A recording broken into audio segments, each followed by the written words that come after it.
কাছাড়ে সক্রিয় বাইক চোর চক্র। ঘরের দরজা ভেঙে পালসার বাইক নিয়ে পালানোর ব্যর্থ চেষ্টা। পুলিশের কড়া প্রহরায় বাইক নিয়ে পালানো সম্ভব হলো না বাইক চোরের।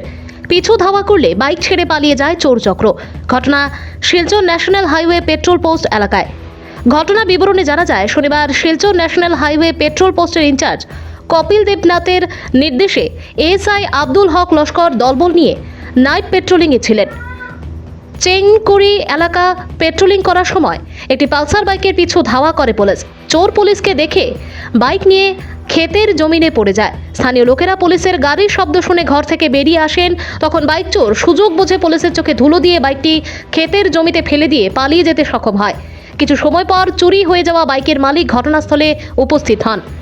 সংবাদ মাধ্যমের সাথে কথা বলতে গিয়ে চুরি হয়ে যাওয়া বাইকটির মালিক মুন্না মিয়া জানান, ওনার ঘর চেংধুয়ার বস্তিতে। শনিবার রাত্রে 1টা নাগাদ চোরের দল ওনার ঘরের দরজা ভেঙে পালসার বাইকটি নিয়ে পালিয়ে যায়। তখন তারা শব্দ শুনে ঘর থেকে বেরিয়ে দেখেন তাদের ঘরের দরজা ভেঙে পালসার বাইকটি চুরি করে নিয়ে যায় চোরের দল। তখন সঙ্গে সঙ্গে ঘর থেকে বেরিয়ে অনেক খোঁজাখুঁজি করেন, কিন্তু কিছু সময় পর হঠাৎ খবর পান পুলিশ একটি পালসার বাইক চেংকুড়ি এলাকায় আটকে রেখেছে। খবর পেয়ে এসে দেখেন যে বাইকটি পুলিশ রেখেছে সেটি ওনার বাইকই ছিল। পরে স্থানীয় জনগণ এবং বাইকের মালিক সহ বিডিপির সেক্রেটারি সালিমুল হক খান পুলিশ প্রশাসনকে ধন্যবাদ জানান। আমাদের এই জায়গাটার নাম হলো চেনকুড়ি, গ্রাম চেনকুড়ি। একটু পরে গেলে আমাদের চেনকুড়ি চা বাগান টি এস্টেট এরিয়া।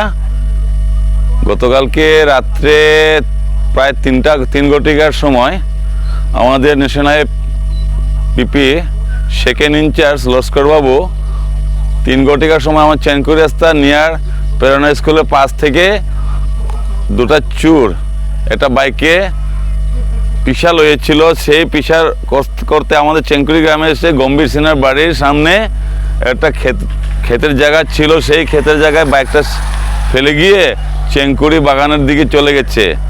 রাত্রে 3টা আমরা সব গ্রামবাসী আমরা বাইরে হয়েছি। বাইরে হওয়ার পরে চেংকুড়ি গ্রামের মানুষ তথা আমাদের চেংকুড়ি বাগানের মানুষ বাইরে হইয়া আমরা সব ঘোরাঘুরি করছি, কিন্তু পাইনি। চোরগুলো চলে গেছে। চোর 2টা। বাইক তখনই পুলিশে আমার গম্ভীর সিনহার বাড়ির সামনে বাইকটা আটকাইতে পারছে, কিন্তু চোর ধরা গেল না। ওটা আমরা খুব দৌড়াদৌড়ি করে রাত্রে 4টা সাড়ে 4টা অব্দিও এখনও খোঁজাখুঁজি করে পাইনি। এখন সকাল হয়ে গেছে। থানার আমাদের সেকেন্ড ইনচার্জ এতটা কষ্ট করেছে, কিন্তু ভাগ্য খুব খারাপ, আমাদের চোর ধরতে পারা গেল না। যদি চোর ধরা যেত আরও যারা চুরি হয়েছিল বাইকগুলো উদ্ধার হতো। এই হলে আমার বক্তব্য। রাত্রে 1টার সময় আমরা গ্রিল বাঙ্গিয়া তালা বাঙ্গিয়া, আমার নাম মুন্না মিয়া, চেংদুয়ার বস্তি পার্ট 1। আমরা গ্রিল বাঙ্গিয়া আমরা ঘরের ভিতরে ঘুমো আসলাম। গ্রিলের লক বাঙ্গিয়া গাড়িটার সামনে আরেকটা গাড়ি রাখা আসলো। হঠাৎ না নিয়া ওটা বাইর করিয়া তারা লইয়া আইছে। এরপরে আমরা ফোনে যোগাযোগ করছি। যোগাযোগ করার পরে পুলিশ প্রশাসনের কাছে ওটাও ধন্যবাদ যে তারা আমার গাড়িটারে আটকাইয়া সক্ষম হয়েছে আমার তো তুলিয়া দেওয়ার লাগিন।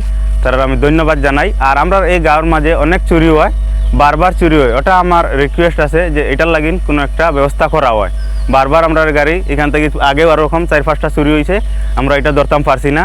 একটা ধরা পড়লো হইলে মানুষ ধরা পড়ছে না। আর ওটাও আমার কাছে ধন্যবাদ যে আমরা সারা হলে রাত্রের দিনে ডিউটি করিয়া বারবার আমরা হেল্প করার থাকুন।